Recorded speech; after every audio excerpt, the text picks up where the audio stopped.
Delivery પર pregnant હોય અને જ્યારે શહેર આરોગ્ય કેન્દ્ર એની અંદર જ્યારે ટ્રીટમેન્ટ લેવા જાય ત્યારે સરકારશ્રી દ્વારા આખા કોઈ ફોર્મ બહાર પાડવામાં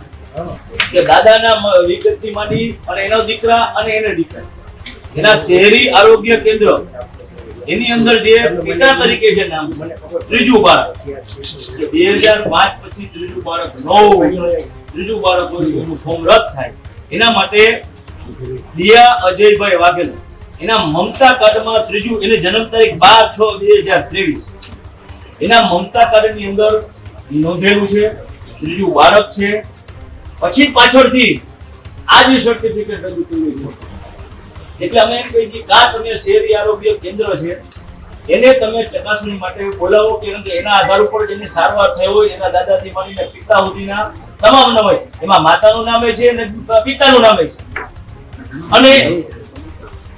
આ જન્મનો દાખલો ખોટો બે વાત છે કારણ કે મમતા કાર્ડ ઉપર જ દાખલા આગળ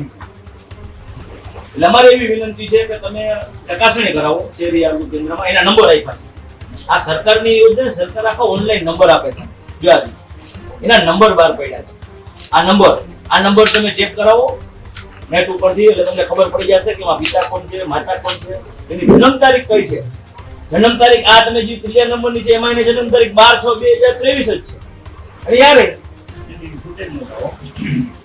અને એમાં એનું નામ છે દિયા અજયભાઈ વાઘેલા એટલે ચકાસણી કરી અને ત્રીજું બાળક 2005 પછી હોય તો ફોર્મ રદ કરો એના સાથે આધાર પુરાવો રજૂ જન્મનું પ્રમાણપત્ર જન્મના પ્રમાણપત્રમાં જે નામ છે માતા પિતાનું વેરીફાઈ કરવા અને બાકીના તમામ જન્મના કાગળો વેરીફાઈ કરવા વિનંતી છે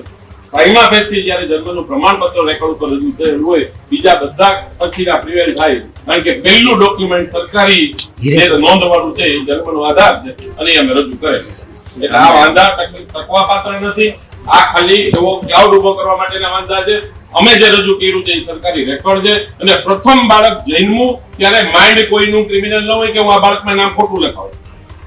પહેલું બાળક જન્મે ત્યારે જે હકીકત જાહેર કરી હોય એ જ હકીકત આમાં લખેલી છે એના આધારે આ નિર્ણય કરવાનો ત્યારે જ ન્યૂઝરૂમ ગુજરાતની યુટ્યુબ ચેનલને સબસ્ક્રાઇબ કરો અને ઇન્સ્ટાગ્રામ અને ફેસબુક પર ફોલો કરો અપડેટ રહો સત્યની સાથે રહો।